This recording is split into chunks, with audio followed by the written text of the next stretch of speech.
राधे राधे दोस्तों, जय श्री कृष्णा। आप सभी को कार्तिक माह एवं दीपावली पर्व की हार्दिक शुभकामनाएं। आइए हम कार्तिक महात्म्य पाठ का पठन करेंगे। कार्तिक महात्म्य के पाठ अध्याय 23 तक हम पूर्ण कर चुके हैं और अध्याय 23 में हम पढ़े हैं कि नारद जी द्वारा राजा पृथु को तुलसी पूजा के महत्व को विस्तार से बताते हैं कि तुलसी का पौधा जिस घर में रहता है वह घर तीर्थ के समान माना जाता है। साथ ही तुलसी के पौधा को सभी पापों का नष्ट करने वाला बताया गया है।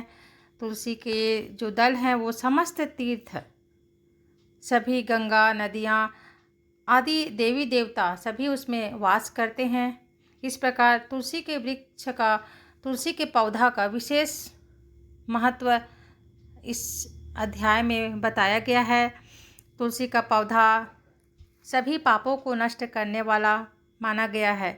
साथ ही इस अध्याय में आंवले के वृक्ष का भी विशेष महत्व बताया गया है। जैसे कार्तिक माह में सब तीर्थ देवता आदि आंवले के वृक्ष में भी वास करते हैं और आंवले और तुलसी की महत्ता को इस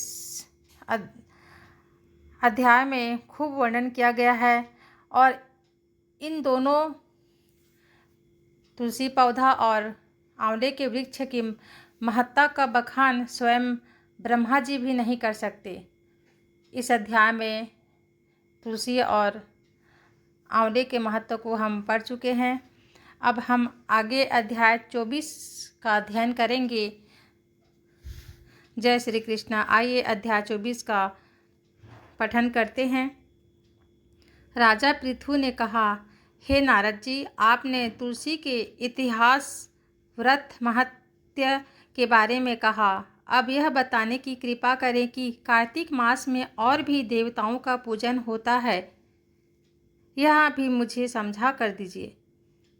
नारद जी ने कहा, पहले समय में पर्वत के निकट कर्तिपुर में एक धर्मात्मा धर्मदत्त नामक ब्राह्मण रहता था।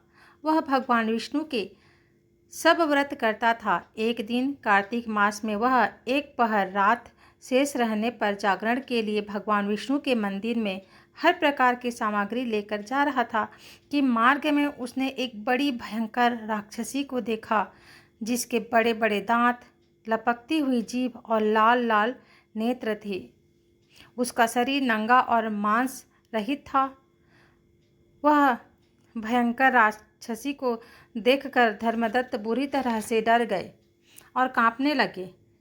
कुछ उपाय न देखकर उन्होंने पूजा वाली थाली को और जल का लोटा उसके ऊपर में फेंक दिया, क्योंकि उसने भगवत नाम का जप करते हुए वह सामग्री और जल का लोटा जिसमें तुलसी दल पड़ा था उसको मारा, जिससे उसके जन्म जन्मांतर के पाप नष्ट हो गए और पूर्व जन्म की सभी बातें याद आ गई। वह हाथ जोड़कर धर्मदत्त के चरणों में गिर पड़ी और बोली, हे विप्र, मैं पूर्व जन्म के कर्मों के फल से इस अवस्था को प्राप्त हुई हूँ। नारद जी ने कहा, हे राजन, उसे इस प्रकार प्रणाम करते देख अति विस्मित होकर धर्मदत्त ने पूछा, तेरी यह अवस्था किस कर्म के फल से हुई है? तू पूर्व जन्म में कहाँ रहती थी और तेरा कैसा चरित्र था? यह सब कुछ मुझे बता। उस राक्षसी ने, जिसका नाम कलहा था, कहा कि हे ब्राह्मण, सौराष्ट्र में भिक्षुक नाम का एक ब्राह्मण रहता था। मैं उसकी पत्नी थी। मेरा स्वभाव बड़ा ही निष्ठुर था। मैं अपने पति का कभी भला नहीं चाहा, न उसे कभी अच्छा भोजन और न मिठाई ही खाने को दी। मैं प्रतिदिन उससे लड़ती झगड़ती रहती थी। मुझे इस प्रकार के झगड़ालू देख तथा नित्य प्रति की कलह से तंग आकर मेरे पति ने दूसरा विवाह करने का निश्चय किया। यह सुनकर कि मेरा पति दूसरा विवाह कर रहा है, मैं उसके विवाह से पहले ही विष खाकर अपनी आत्महत्या कर ली। मेरी मृत्यु के बाद यमदूत आए और मुझे गदा से मारते हुए यम के पास ले गए। यमराज ने मुझे देखकर चित्रगुप्त से पूछा, हे चित्रगुप्त, इसने क्या कर्म किया है जो भी कर्म इसने किया है उसका फल मुझे इसे भोगना होगा। कलहा ने कहा, हे ब्राह्मण, चित्रगुप्त ने यमराज से कहा, इसने जीवन में कोई भी अच्छा काम नहीं किया है। यह अपने पति को सदा खराब भोजन देकर आप अच्छा भोजन खाती थी, इसलिए अब यह विष्ठा खाने वाली होगी।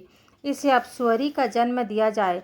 चूँकि यह अकेली ही पाक के बर्तन में भोजन करती थी, इसलिए यह अपने बच्चों को खाने वाली बिल्ली होगी।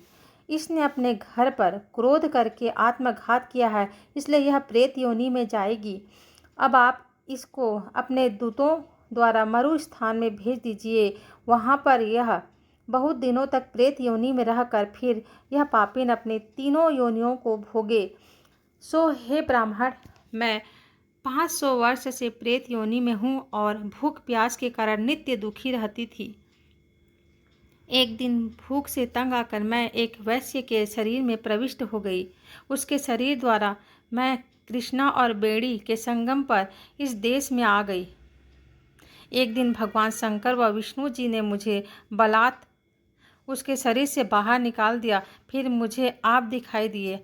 आपके लोटे में से तुलसी जल का छींटा मेरे ऊपर पड़ा, जिससे मेरे सब पाप नष्ट हो गए। हे द्विजात्म, आप मुझे यह बताइए कि आगे होने वाली तीनों योनियों और इस प्रेत शरीर से किस तरह मुझे मुक्ति होगी।